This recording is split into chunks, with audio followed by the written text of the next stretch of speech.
Good afternoon, everybody. Hello. Friday? Yes, it is Friday. Friday before the UN General Assembly. So just a couple of things at the top. I want to say that the department is thrilled with the success of the Secretary's Our Ocean Conference so far. As you know, it's still going on today. More than 90 countries have participated. More than 3.4 million square kilometers of ocean has been newly designated now as protected. And while the conference isn't over yet, already, just during this conference alone, more than $5 billion has been committed for ocean conservation efforts. And earlier this morning, $1 billion was put forward by philanthropic leaders over the course of a single panel discussion.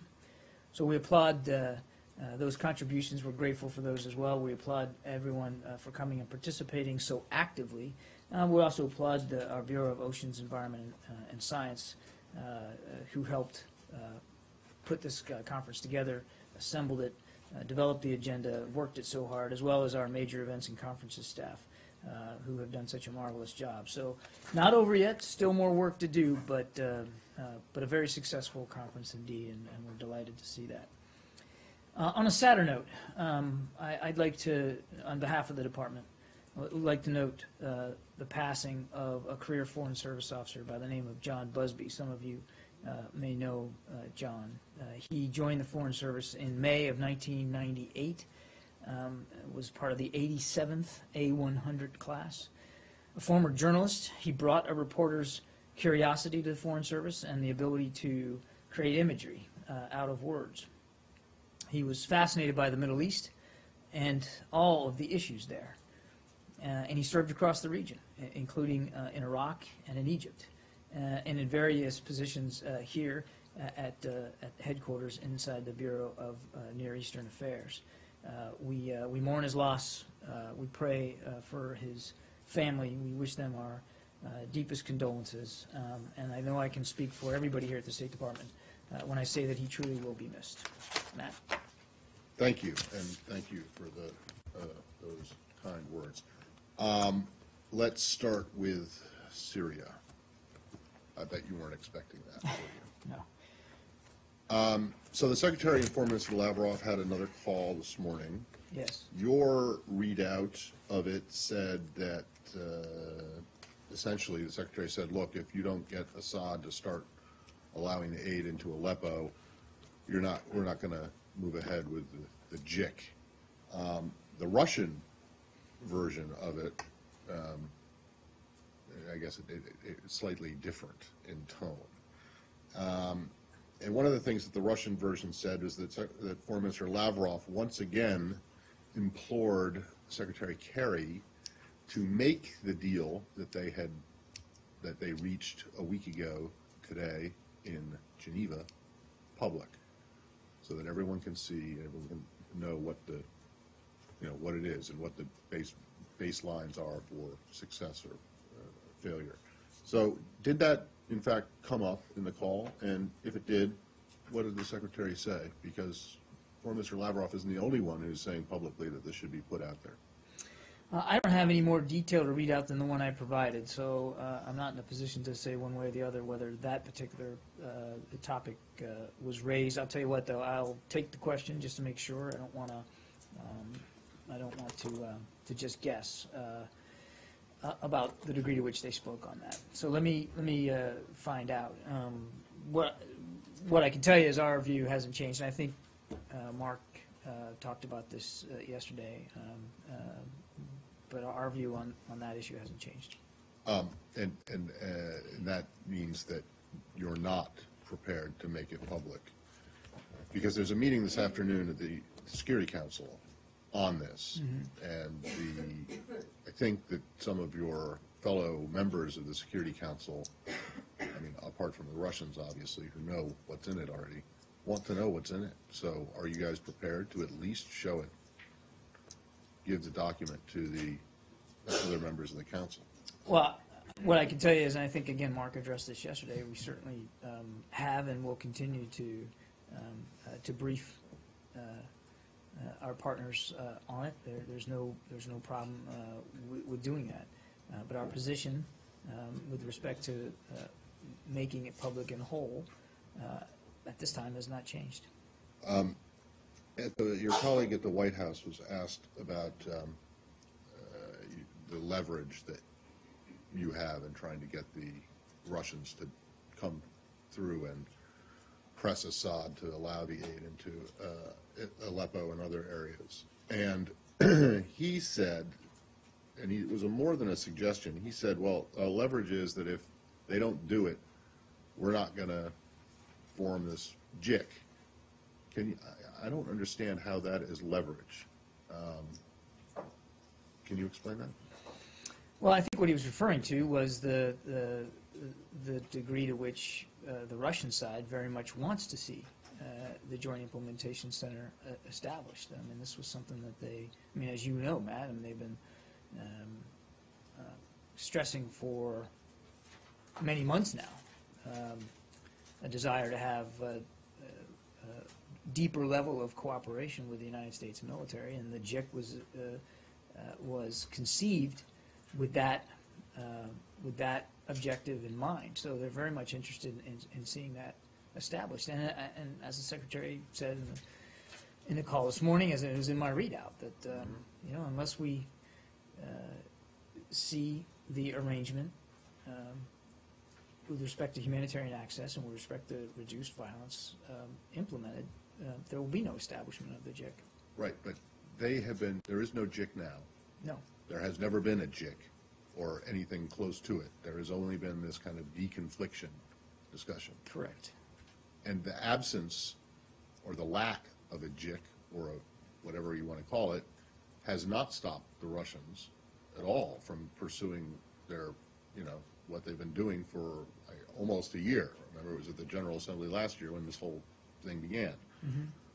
So I don't get why it is that you think that that's some kind of stick that you're able to use as, I don't know that I would describe it as leverage. I don't know that I would describe it as a stick, and that's certainly not the way the Secretary would describe it. You asked me why would we think the establishment of the JIC would be conceived by the Russians at leverage, and my answer was because we know they want it, and they have wanted a deeper level of cooperation with the U.S. military for quite some time. But that is not, you know, that it wasn't conceived in the arrangement. It wasn't designed to be, you know, a stick as you described it.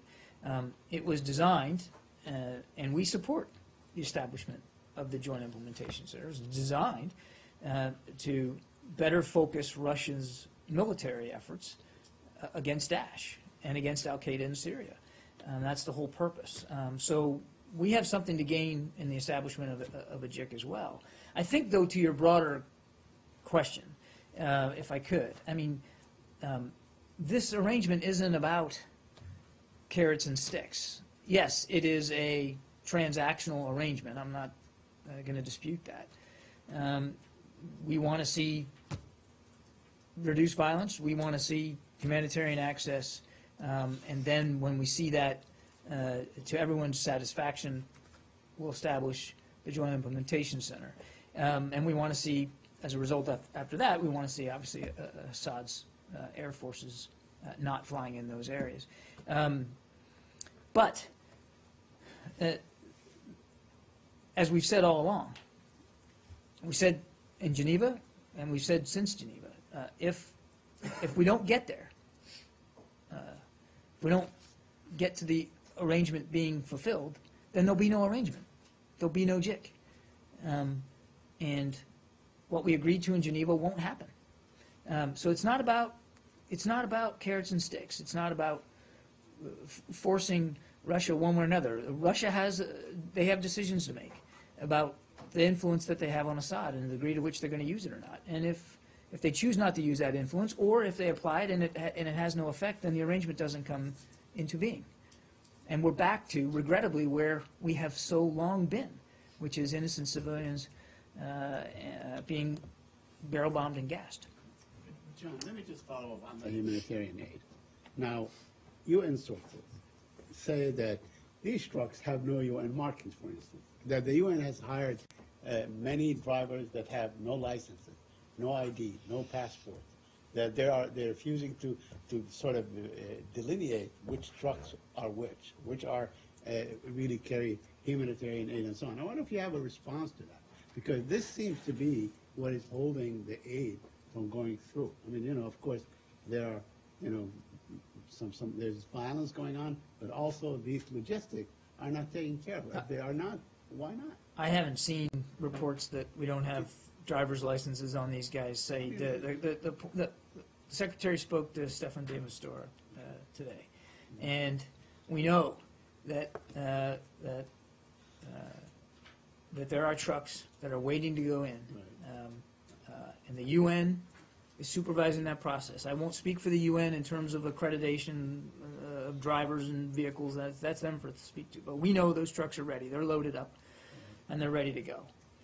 And even if we weren't talking about the arrangement, which obviously called for sustained humanitarian access, let's just for a second pretend we weren't talking about that. Those trucks should be going in, and that aid should be getting delivered, with or without the arrangement that was arrived at in Geneva. And it's the regime that is blocking that movement, the regime. And again, that was one of the reasons why it was important for the Secretary to talk to Foreign Minister Lavrov. Sorry, it's not only the regime, but the local committee, the local council. There is something called the local council in eastern Aleppo that is also preventing or not agreeing to these trucks going through. I'm not aware of that. Okay. What I'm aware of is that these trucks, you talk about going through, they're not even in the country, No, I Saeed. understand. No, they are. They're not even in the country, and it is the regime They that's have blocking not that. consented. Let's put it this way. Well, again, They I don't not have that consented. report. Let I'm me not just- disputing it, I let- just don't let have me that just report. I follow do up. know, however, Right. that those trucks are being prevented entry into the country from the regime. Okay, but let me follow up on a couple of things on the Castello Road, because it has historically been the main artery for supplies to the rebel forces in terms of arms and so on, foreign fighters going through and so on. Yeah. So the regime has always had sort of, a bit of a suspicions on that. Do you feel that the Syrian government has some sort of a right in saying that we want to ensure that no foreign fighters, no equipment is going through these trucks and so on? From their point of view, do they have that right? Well, look, rather than say they have the right or they don't, the part of the arrangement that dealt with Castello Road, because we agree, it is a main artery of sustenance to Aleppo. And because it is a main artery, it has been used by one side or the other for other purposes than getting food, water, and medicine to the Syrian people. That is why, as part of the arrangement, parameters were set about opening up that road, properly putting a mechanism into place to properly monitor traffic so that people who wanted to leave could leave safely. Food, water, and medicine that needed to get in could get in. And again, I mean, I've seen press reporting about bulldozers on the road today, and then regime troops moving in, moving out. I'm not going to get into a tactical blow-by-blow of what the road looks like right now, because whatever I say is probably not going to be correct in a little bit of time. So all I can tell you is we want to see the agreements regarding Castello Road, the ones that both Foreign Minister Lavrov and the Secretary talked about in Geneva. We want to see that put in place. And lastly, my last one on this. Do you have any information on the Syrian army pulling back like 2 kilometers yesterday and then going back? Yeah, I just said, in my answer to you, I've So seen you those. confirmed that they did? No, I cannot. I said I've seen press reports about that, but I'm not in a position to confirm tactical movements by small units. I wouldn't even do that for the U.S. military. I'm certainly not going to do that to try to characterize what Syrian regime forces are doing. Again, what we want to see is we want to see the proper amount of access to get the food, water, and medicine to the people in Aleppo, and for those that want to be able to leave and leave safely, so that they can do that. What the Russians are also saying is that the reason that these purported moves happened with the Syrian troops was because the U.S.-backed rebels have been violating the ceasefire, and that most of the violations of the ceasefire are because of these moderates, and that it's the responsibility of the U.S. to get them to lay down the arms. I don't think we Seriously. need to be reminded of our responsibilities with respect to the opposition. We know very well, and the Secretary has spoken to that. And as I think my colleague said here, even as yesterday, you know, we acknowledge that there have been, over the last several days, there have been acts of violence committed by all sides here.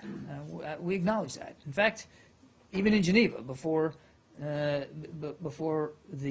arrangement technically kicked off, the Secretary acknowledged that that there were going to be things happening that we didn't want to see. Obviously, you know, we'd love to see no violence, but we recognized even before that there would be some. And as I said, we've acknowledged that that all sides here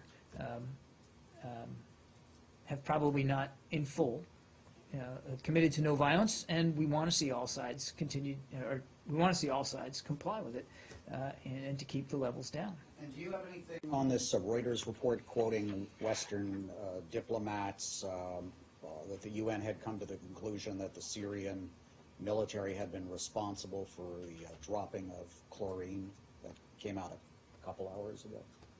I've seen the press report, but I'm not gonna. I can't speak to the veracity of it.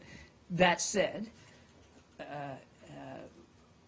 you know, we've talked about this before about the regime's use of chlorine as a weapon of war, an industrial agent that it can be weaponized by dropping it, you know, from aircraft in barrels, and the damage that the gas does. We've said that we've been up for a long time that they have proven willing to do that. No, I got you. You got you. So don't worry. But I think we saw recently, a couple weeks ago, a report from OPCW saying the same thing, which had reinforced what we had long believed and what we've been long saying. I can't speak to this specific one. I just, as you noted, it's a recent press report, only a couple hours old, and I'm just not in a position to confirm the veracity of it. Is it, every day this week, you have said that you and the Russians felt that it was worth continuing the ceasefire, even though the cessation of hostilities, even though it was imperfect, and even though humanitarian aid had yet begun to flow. Is it the U.S. government's point of view that it's worth doing that ad infinitum?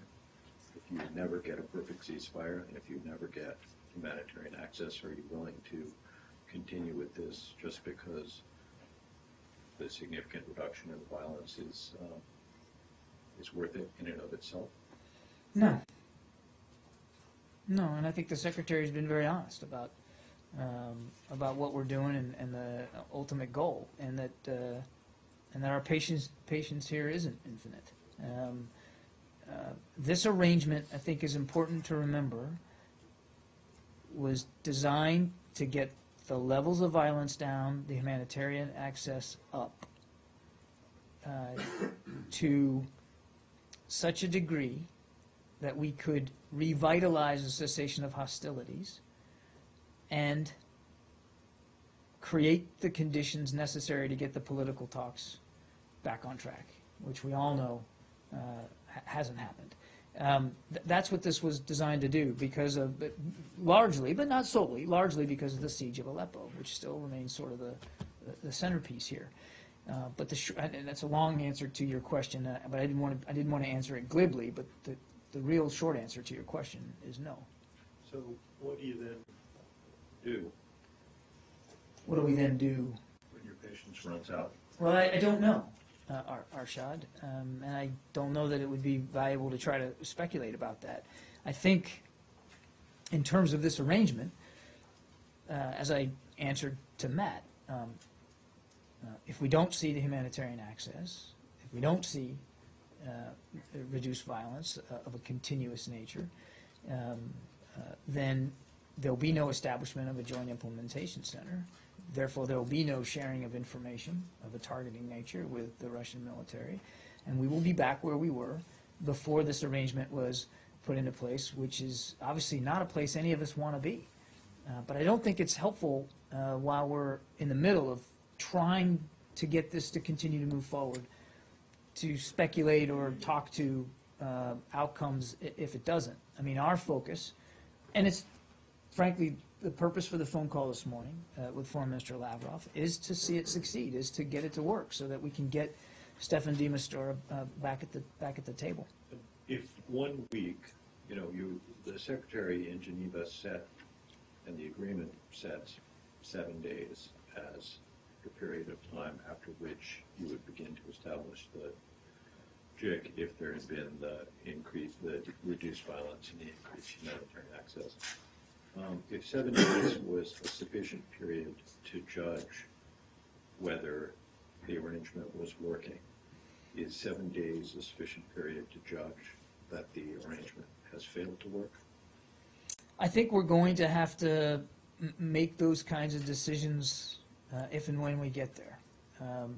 What we were looking for is the 7 days of reduced violence, but it also says that we need to see sustained humanitarian access. Both conditions have to be met, and both are not being met right now. We continue to see reduced violence. I'm not saying we're content with the violence we have seen, but we jointly agree that the violence has been reduced thus far, but the humanitarian access hasn't been had, and so we have to see both. And I couldn't begin to tell you, what that's going to look like on a calendar. But it's something that we're going to have to continue to work at and to discuss with our Russian counterparts, and we're literally, taking this day by day. You said if and when we get there, though. I just want to make sure. I mean, Monday is going to come, whether this agreement is working or not. So, are you suggesting that when we get to Monday, that there will be a judgment made that okay, we haven't had the 7 days, let's try it again? Well, for another 7 days? remember, I used if and when quite deliberately because there's no guarantee that the JIC is going to be established. There are two things that are important to get to the establishment of the JIC. Yeah. There is the 7 days of reduced violence, and there is the sustained humanitarian access. Now, I couldn't. Or 7 days as well. It's both are 7 days. But my question is, look, Monday is going to come. There's no way you can stop this coming Monday from happening. It's going to. And my question is, are you going to make a judgment on Monday that either yes, the conditions have been met and we're going to go ahead and set up the JIC, no, they haven't been met, so no JIC ever, or let's try it for another 7 days? Well, your question assumes that My question by only Monday, assumes that Monday is Monday actually we will going to have. come. That Yes, there is Monday will come. It Yes, always does. I know that. It Matt. will. I'm So well that's well the only aware of the. assumption. That is the only I'm well assumption. aware of the flow of the week. What I'm trying to tell you is that is the only assumption that is in my question, though, that Monday is going to show up. Okay? And you know something. Everything else. You know something. It's our assumption too. Monday is Okay. going to come, but Yeah. we're gonna and we're but I can't tell you. I can't tell you. I mean, look, we're taking this literally day by day, and we're not going to get into a daily grade or assessment Well, here. I know where you're getting at. I don't know the answer to your question. I think we have to continue to watch this and work this hard. And look, if we weren't concerned about, I mean, obviously, so we see reduced violence so far, and it's not perfect, but it's better than what it was before. What we haven't seen is the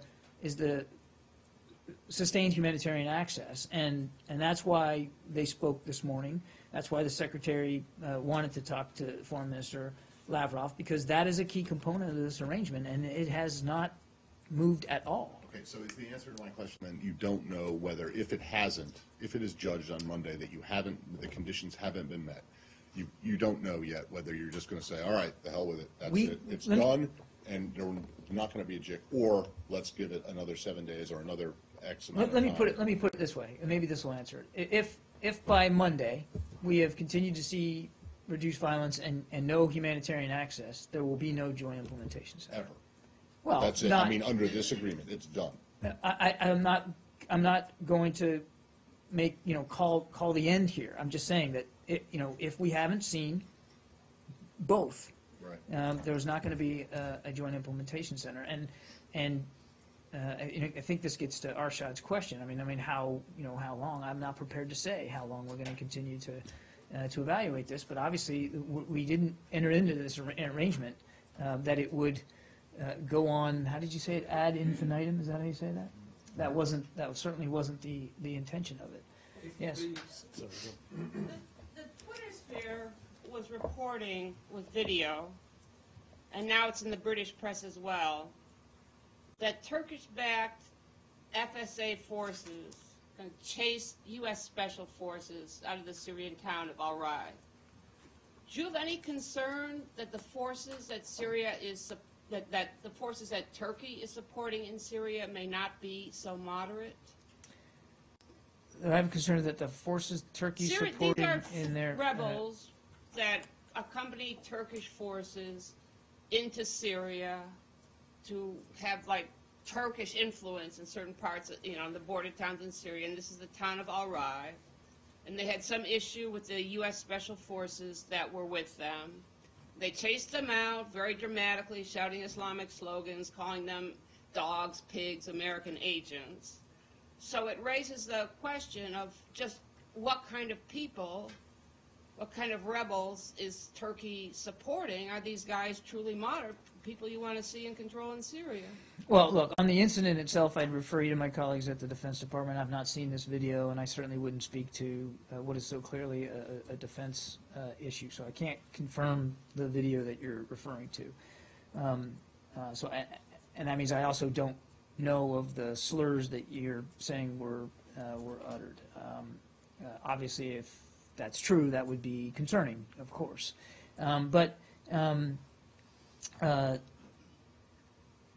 What we said before about the work that Turkish forces have done along that border, which was work, with the exception, of course, of the clashes that were had over a period of several days with Kurdish forces. What I'm talking about is the reason for Turkish forces to be there was one that the coalition was in favor of and was supportive of, which was to help clear that stretch of border, not clear it, but secure that stretch of border against the flow of foreign fighters, support and supplies to Daesh. And we knew all along that as they did that they would be teaming up with some opposition forces. And they have been successful in largely doing exactly that.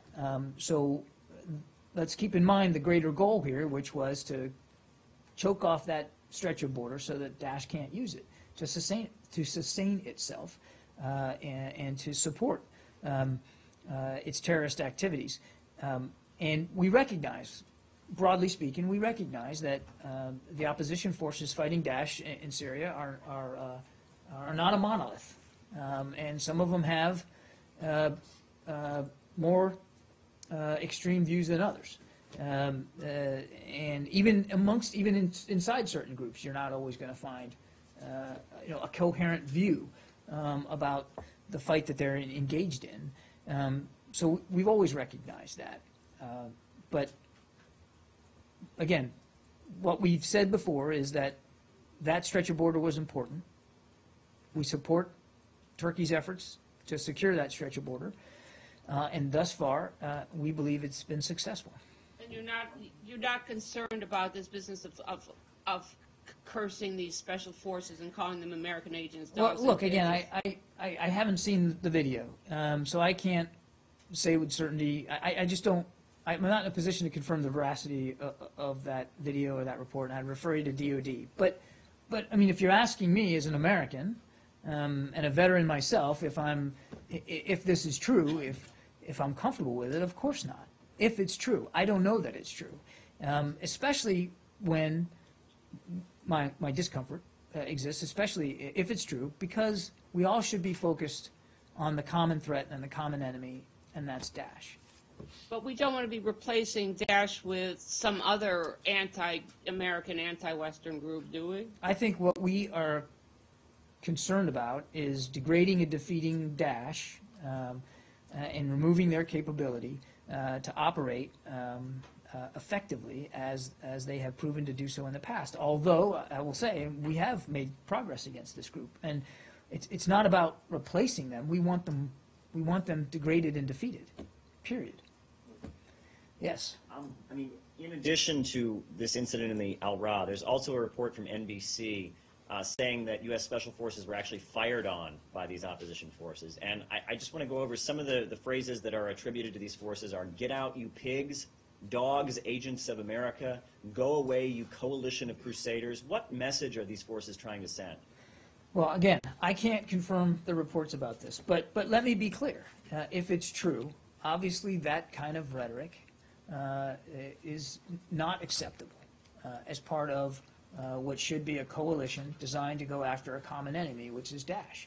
And we certainly wouldn't condone that kind of bombastic and pugilistic rhetoric against, frankly, our forces or anybody else that is designed, engaged in the fight against Daesh. I just don't know, not seen it, and I would refer you to DOD to speak to the specifics of This is the a actual change video. in tone for the Syrian opposition? They don't normally talk this way? I don't know. You'd have to talk to the Syrian Okay. opposition about the And- way they talk. But I would say, as I said before, this is, let's not talk about the opposition as a monolith. Okay, it's not one organization with one worldview or even one perspective and point of view about the fight going on in Syria. And we have long acknowledged that there are groups that are more moderate than others. I mean, that is, that's not a new idea. And is But it- look, if it's true, obviously, it's reprehensible language. And is it in the interest of the United States to align with such forces? It is in the interest of the United States to continue to press the fight against Daesh in Syria. And there's a coalition now of 66 countries that are doing just that. And we will continue to support those moderate opposition forces, those moderate forces, I should say, because they're not, it's not just about opposition. It's not really about the opposition to Assad. It's about the fight against Daesh. So we're going to continue to support those forces in Syria that are able and willing to press the fight against Daesh. And if the Syrian government were to fall, forces with that kind of perspective would get a lot stronger, wouldn't they? Well, again, I don't want to engage in hypotheticals here, and you have to understand.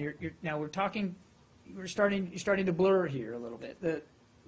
We don't believe that there's a military solution to the civil war, and that is why we're working so hard to get the political talks back on track. Against Daesh, obviously, military efforts have and will continue to be used, and there are forces arrayed against Daesh in Syria that we will continue to support as they continue to prove to be willing and able to do that.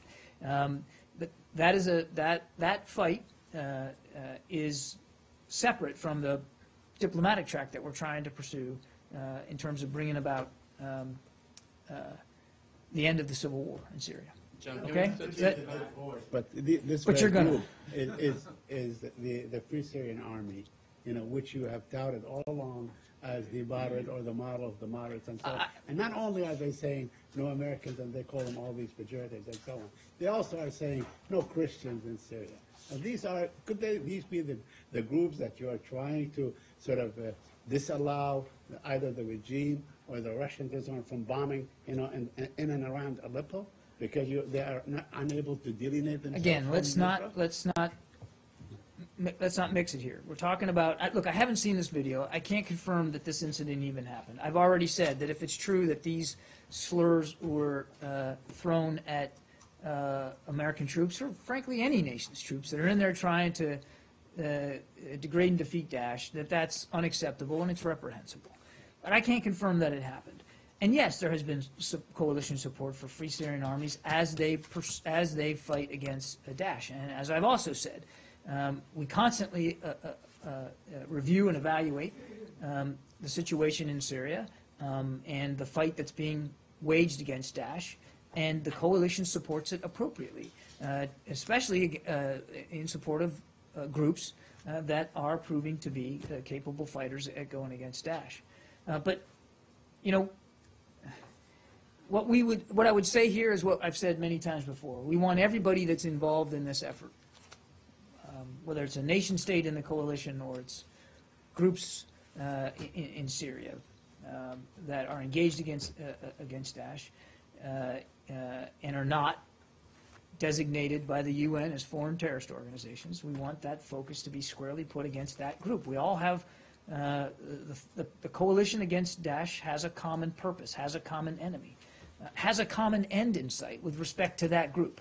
And that's where we'd like to see the energies directed, not at one another or other members of the coalition. That's counterproductive to the effort writ large. John, when the U.S. forces work with Syrian forces, they're vetted forces that, to the best of your ability, you people have decided are helpful in the fight and moderate enough to work with. These forces that we're talking about today in the video you haven't seen were vetted by the Turks, who are your ally, and you support the Turkish operations to secure that part of the border. Are you happy with the Turks vetting their own allies, or does everything have to come through you to be counted as part of the coalition? Well, I don't know the specific answer there, Dave. I think that's a better question for my colleagues at the Defense Department to speak to. As I said, we were in support of this operation that the Turks were going to conduct. We were mindful that they were going to do this with some local opposition forces. And again, we were supportive of that effort. But on a specific vetting procedures, that's really beyond me to speak to. I'm afraid I just can't. Yeah. So, Wait, are we still on Syria? No. You're not? No? You're going to be asking me a Syria question, Jenny? I would love to see that. maybe see later. I don't think so. Go ahead. Thank you. So about the visit by Tony Blinken to Erbil, do you have a readout of his meetings? How about the visit of... Deputy Secretary of State Tony Blinken? Oh, Tony Blinken, I'm sorry. I And, didn't, and McGurk to Erbil. Do you have any readout of the meetings with Barzani and other officials there? let me look and see. I don't know that I do. Do I? I do. She says I do. Good. I just gotta find it here. Hang on a second. Oh, look at that. It's on page 1. I'm gonna put my glasses on because the font is not big enough. Yesterday, the Deputy Secretary was in the Iraqi Kurdistan region where he met with President Barzani and other senior regional government officials to continue discussions on efforts to degrade and defeat Daesh, support for the Peshmerga, as well as the response to the urgent humanitarian internally displaced person crisis in Iraq. Those discussions also addressed Baghdad-Erbil cooperation ahead of the liberation of Mosul. Okay. Jed McGurk tweets that apparently some other issues were discussed as well. He encourages unity between the two ruling parties, KDP and PUK, in one of his tweets.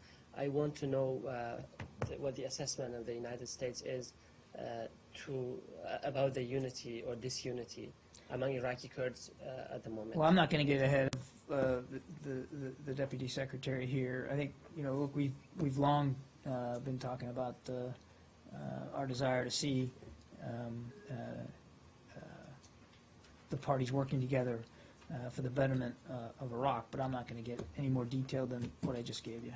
But are you concerned that they are disunited to a degree that could be problematic for the broader goals you have in Well, I don't want to. I mean, I can tell you what we want to see, and that hasn't changed. And I don't think it's helpful to try to speculate about that not happening. I mean, that's the reason for our constant engagement with leaders there. We want to see Baghdad and Erbil continue to work out issues for the betterment of the country and for all Iraqis everywhere. But I wouldn't begin to speculate about it not happening. I mean, I think what we could say broadly is that disunity is not going to be productive to that end. It's not going to be helpful, and that's why again we continue to stress unity. Staying on the subject of readouts, do you have any? Whoa. Hang on a second. When was the topic readouts? Because I don't think that's how the table of contents of the briefing is going to go. Syria, Iraq, readouts. But I think Arshad's right. That was a deft play. And I'm still going to give you the question. Go ahead. Thank you. The Assistant Secretary met with some visiting Indian officials. Do you have any readout? I don't know, Elizabeth. Do I have a readout of that too? Nisha. Yeah, there's a lot of them. The font's better here. Yes, Assistant Secretary of State for South and Central Asian Affairs, Nisha Biswal, hosted a meeting with a delegation from the Indian state of Gujarat. Did I say that right? Yeah. Led by Resident Commissioner Bharat Lal and accompanied by the Indian Charge d'Affaires Ambassador Taranjit Singh Sandhu on the 15th of September. The Assistant Secretary praised the Resident Commissioner for his efforts to make the state of Gujarat a model of innovation and sustainable economic growth and reform for India. She also announced the United States' intent to participate as a partner country in the 2017 Vibrant Gujarat Global Summit, the government of Gujarat's biennial investors summit that brings together global business leaders, investors, corporations, thought leaders, and policymakers. How's that for a readout? Is that good? All right. Japan? Japan, go ahead. Well, I'll tell you what, he wants to talk India. That's kind of the same region and the same folder here. It'll kind of keep me in the same. That's what I mean, kind of the same thing. It keeps me in the same part of the book. Go ahead, Gola. Okay, thank you. Madam Hillary Clinton was meeting and greeting and speaking on U.S.-India relations at Silicon Valley recently, where she said that U.S. and India should fight against the evil of terrorism, violence, and poverty, which is creating, killing thousands of people. What I'm asking you is also, Mr. Rajnath Singh, who is the Home Minister of India, will be in Washington soon, next week, I believe, where he will be talking the same issue of U.S.-India fighting against terrorism. What I'm asking you is also, next week, of course, the UN will be meeting, global leaders will be meeting at the UN. They will be also fighting about or talking about terrorism. So where do we stand now as far as U.S.-India is on the fighting against terrorism? The same place that we've been, which is that we recognize that it's a common threat, not just to India and to the United States, but to all the nations there in the region, and we're going to continue to work closely with India to address that. And you're right. I mean, counterterrorism will be a significant agenda item at the UN General Assembly next week. The Secretary looks forward to going and to having meaningful discussions about how together the international community can continue to combat that threat. And what do you think Home Minister's visit to Washington, that his mission will be only because against terrorism against India across the border. So what message you think you have for him before he comes to Washington, or what two countries will be talking about? Well, let me not get ahead of another foreign dignitary's travel. That's for them to speak to. What I would say broadly is, as we will do next week, and every opportunity that we have with to talk to Indian counterparts, the challenges of counterterrorism in the region remain front and center, and they will next week. And I'm sure that in every engagement we have with Indian leaders, whether they're here or they're there, we will always continue to press the case for deeper cooperation, better information sharing, and better capabilities. And sir, finally, as far as India's membership to the United Nations is concerned, where do we stand now? Because before this administration goes away, you think this issue will be solved at the United Nations? Which U.S. has supported. You're talking about the Nuclear Suppliers Group. Nuclear supplier and also UN membership. Oh, the Security Council. You said their membership at the UN. I kind of thought that they already were. Huh? Both issues, even nuclear suppliers. Yeah, look, our positions are long known, and I know absolutely no change to those. Japan? Japan? Go ahead. Okay, thank you. Question about Okinawa. Okinawa? You didn't have your hand up before.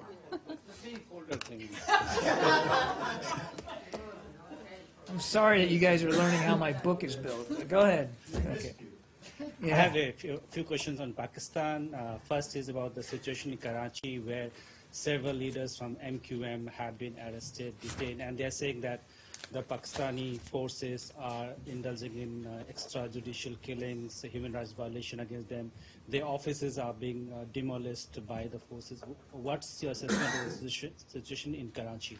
We're monitoring those events very closely. We're aware that Pakistani security forces, have arrested some MQM members allegedly involved in violent protests, and that these operations have included the closure and the demolition of offices deemed to have been illegally constructed. But I'm going to refer you to the government of Pakistan for the latest information about these events. Have some members of the MQM offices in U.S. approached the State Department with their concerns? I'm not aware that there has been specific concerns relayed to us by members of the MQM. Have you spoken to the Pakistani officials on this? We routinely communicate with our Pakistani counterparts about issues like this. I have one more on Pakistan itself. As you know, Pakistan It's okay. It's all right. All right, we'll get there. This is your last one, though, because I think Jenny's getting upset. Okay, so we I gotta promise move on. this is my last one. Okay. As you know, Pakistan is your ally of the U.S. And Pakistan Prime Minister recently said that they want to raise the issue of Kashmir at the United Nations. Your policy on Kashmir is that it's for India and Pakistan to decide the pace and scope of. It's for the sides to do that. Yes. Yes. So, do you support? How do you view Pakistan effort to raise this issue on international forums? Well, look, I mean that's for them to speak to. What we've said, nothing's changed about our view that we want to see India and Pakistan work this out bilaterally. Recently, Pakistan Prime Minister appointed several Kashmiri envoys. I thought you said that was your last one. Yeah, it's part. Huh? You're done. Okay. Go ahead. Question about Okinawa, and thank you. A Japanese court ruled Friday that Okinawa governor honored the revocation of the landfill permit for U.S. military base on Okinawa was illegal. That decision is just falling to the Japanese central government plan to go ahead. So, but Okinawa say it will be appealed the High Court ruling to the Supreme Court. So, are you welcome to this decision? And also, I need your United States comment. Yes, I'm aware of this ruling. What I would say is this: the United States and Japan remain committed to the plan to construct, the Futenma replacement facility at the Camp Schwab, Hinoko area, and adjacent waters. Construction of the FRF is the only solution that addresses operational, political, financial, and strategic concerns, permits the operational readiness of our forward-positioned Marine forces, and avoids the continued use of Marine Corps Air Station Futenma. We remain in close communication with officials from the government of Japan. That will not change. But as for further comment about this specific decision, I refer you to the government of Japan. Are you encouraged that, with this was sort of the main obstacle for the FRF moving forward? Aren't you encouraged that now it can move forward? Well, again, I'm not going to weigh in to local judicial decisions there in Japan. That wouldn't be appropriate. Our position on the importance of the FRF, the Futenma replacement facility, has not changed.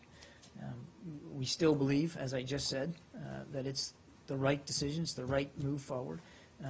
We have remained in close contact with Tokyo on this, and we'll stay so. But I'm not going to weigh in to making a characterization or an assessment one way or another of a specific judicial decision there. Have you discussed with Tokyo specifically about this ruling and what that We are, means? broadly speaking, we're in constant communication with our counterparts, both from a diplomatic and a military perspective in Tokyo, about the importance of moving the FRF forward.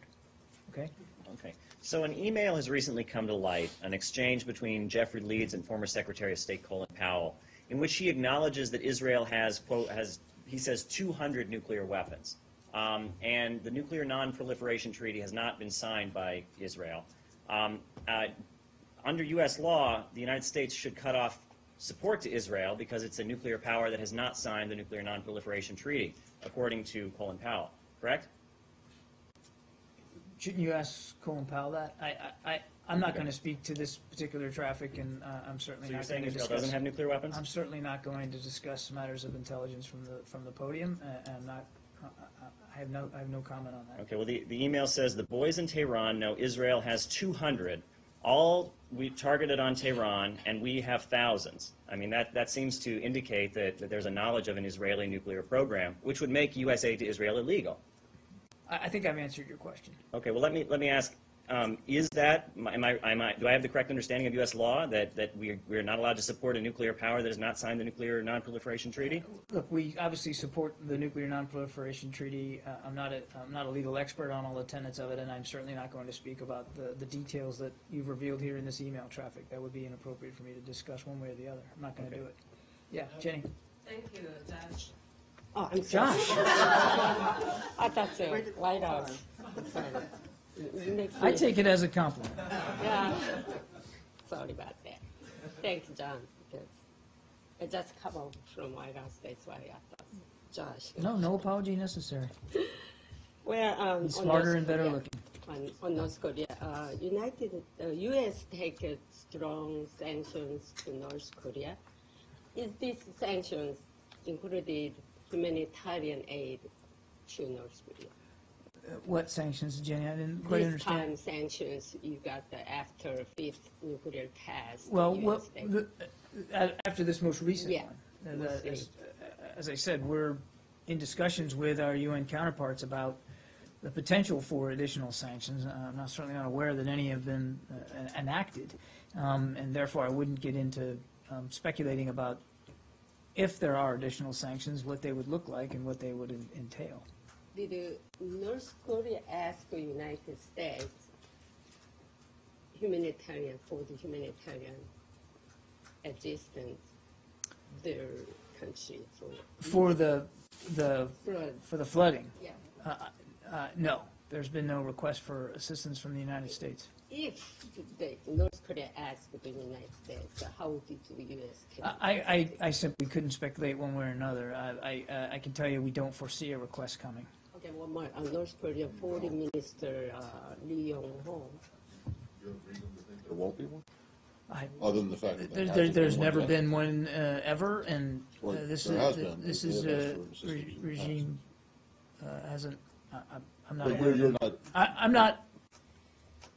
There's no request for assistance. I'm not going to speculate about what we would do if there were one. We aren't expecting one. Okay. Let me Okay, just but- be clear about that. All right. North Korean Foreign Minister Lee Yong-ho said that North Korea have completed the attack on the United States.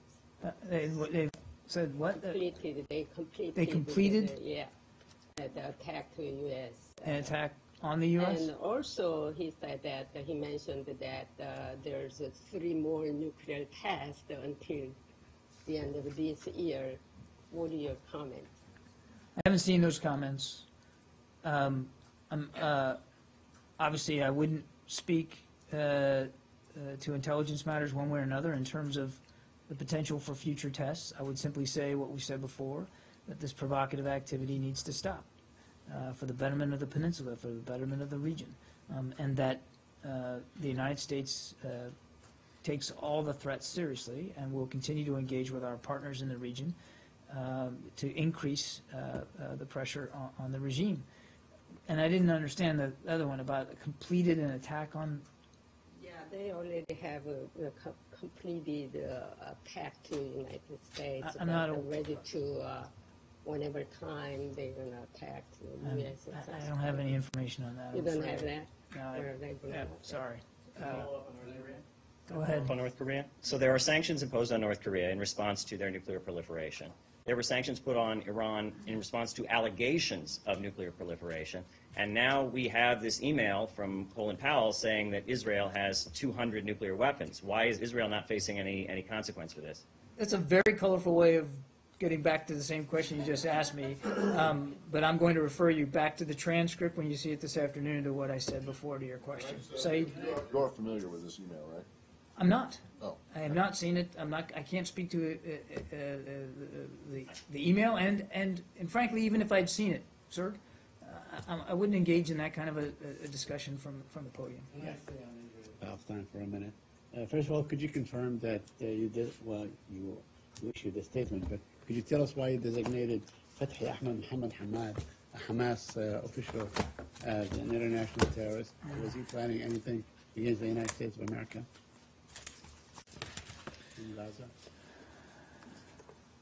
The State Department designated Fathi Ahmad Mohammed Hamad under Section 1B of Executive Order 13224, which targets foreign persons and groups committing or posing a significant risk of committing acts of terrorism. The consequences of this designation include a prohibition against U.S. persons engaging in transactions with Hamad and the freezing of all of his properties and interests in property in the United States or which come within the United States of the possession or control of U.S. persons. We took this action in consultation, obviously, with the Justice Department and the Treasury Department. So why was he designated? He was engaged in terrorist activity while serving as a senior member of Hamas, a U.S. State Department designated. I'm sorry? Against the United States? Let me get through this part. He was engaged in terrorist activity while serving as a senior member of Hamas, a U.S. State Department designated foreign terrorist organization and specially designated global terrorist organization.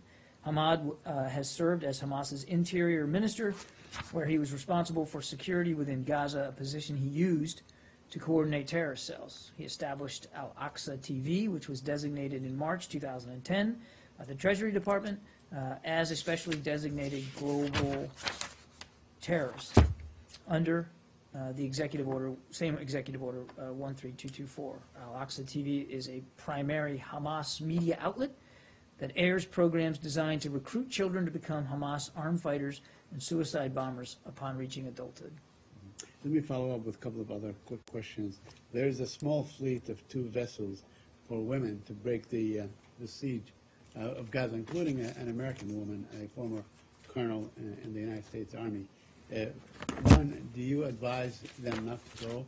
And second, what will the United States do if, let's say, Israel has a repeat of what they did back in May of 2010, which is board the vessels and inflict some fatalities? Well, I'm not. Let me not speculate and get ahead of something that hasn't happened yet. Right. Say, we're aware of the reports of these boats in general. While we underscore the need for international support for Gaza's recovery and humanitarian assistance to the Palestinian people, we remain of the view that assistance and goods destined for Gaza should be transmitted through legitimate crossings and through established channels. And the Israeli forces forced the Palestinians in East Jerusalem, forced them, evicted them, and made them homeless and so on. You have any comment on that? Are you aware of the report? I have, yes, I'm aware of it. Again, in general, we're concerned by forcible evictions, which have the potential, as we've said many times before, to further increase the already heightened tensions in Jerusalem and elsewhere, and we continue to urge all parties to take affirmative steps to maintain calm. And more broadly, today marks the 34th anniversary of the Sabra and Shatila massacre. 3 days ago marked the 23rd anniversary of the Oslo Accord that called for a Palestinian state. Do you think the time has come for the United States, which holds, the ultimate moral and political and economic authority and power, to really put its leverage behind creating a Palestinian state and ending this occupation that has gone on for 50 years? Saeed, I think I can say affirmatively that that the United States continues to very strongly be in favor of reaching a 2-state solution, a viable 2-state solution. And that is why the Secretary will continue to work on this very, very hard, right up until the moment he's no longer Secretary of State. Your question implies that, that we're not interested in it, or we're not pursuing it with energy, and that's just not the case. Now, there was a time, and the Secretary is it talked about this candidly. There was a time earlier, not long ago, when it was clear that the sides were not interested at all, and there was no possibility for movement where the United States allowed for some breathing space, if you will. But we have clearly been engaged on this topic, and I can assure you we'll be right up to the end. I got to go, guys. Thanks. Thank you.